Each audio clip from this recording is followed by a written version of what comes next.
Welcome back to the 10 quick wins for behavior change.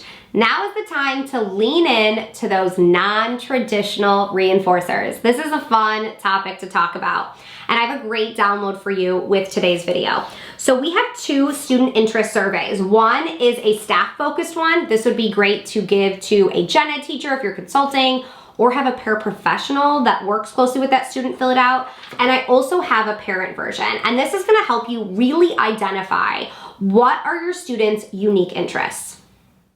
Reinforcement is individual to each person. We all have different preferences, likes, preferred activities, even favorite TV shows.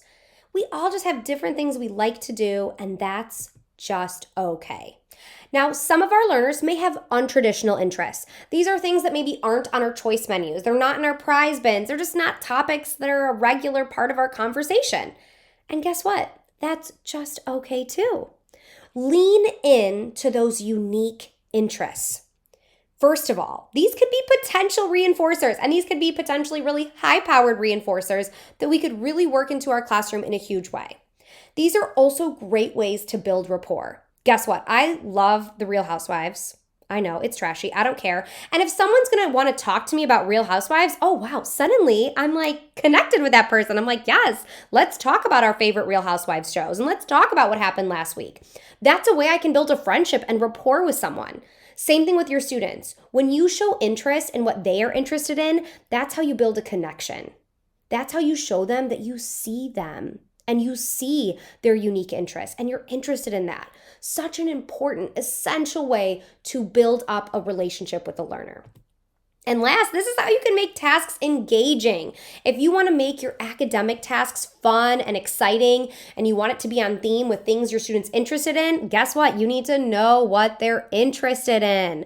So we can really tie this into our academic and other types of tasks. Now, I want to tell you two funny stories about some untraditional interests and untraditional reinforcers that former students and former clients of mine have had.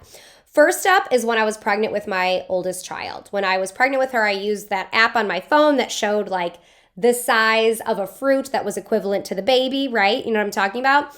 And I only went in to see this student about once a month. And I don't know how this started, but he became obsessed with looking at my phone to see what the fruit or vegetable was. And every time when I would come once a month, the therapist that he was working with was like, all right, when Miss Sasha comes, we're going to look at her phone at the end of the session.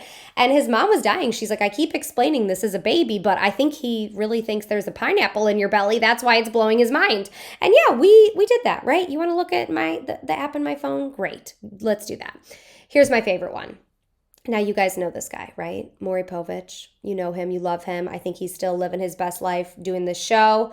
He's probably a billionaire and just doesn't care, right? So I had a former student who was obsessed with Maury Povich, guys. And he was obsessed with Maury Povich, but mostly he wanted to play Maury Povich with me. And he particularly loved the episodes where someone was getting the paternity test results. They were being told if they were the father or not. And the ultimate, most high-powered reinforcer for this child was playing Maury Povich with me, when he was Maury and I was the contestant or, person on the show, and he would give me the paternity test results. And now the most fun part of this show is the explosive reaction. There's always an explosive reaction. And did I do this and play with him, Maury Povich? Heck yeah, I did. We played Maury Povich all the time. Did I look ridiculous? Absolutely. Did I care? Not at all. I was excellent. I think I missed my calling as an actress. And guess what, guys? This kid made so much progress because we were using such a high-powered reinforcer of playing Maury Povich that we had to redo his IEP 6 months into the school year because he had by far surpassed his academic goals.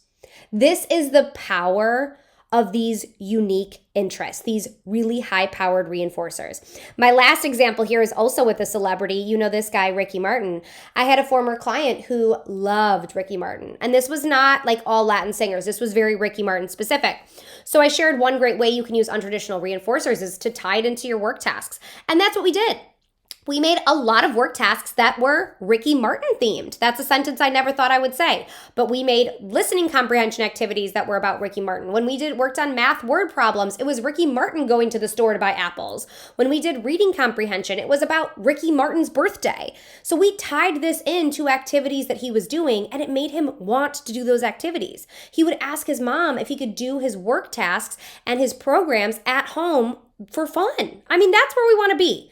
So guys, I want you to think about, what are your students, Ricky Martin and Maury Povich? What is their unique interest, something they want to do, something they want to talk about that you can hone in on and utilize within your classroom?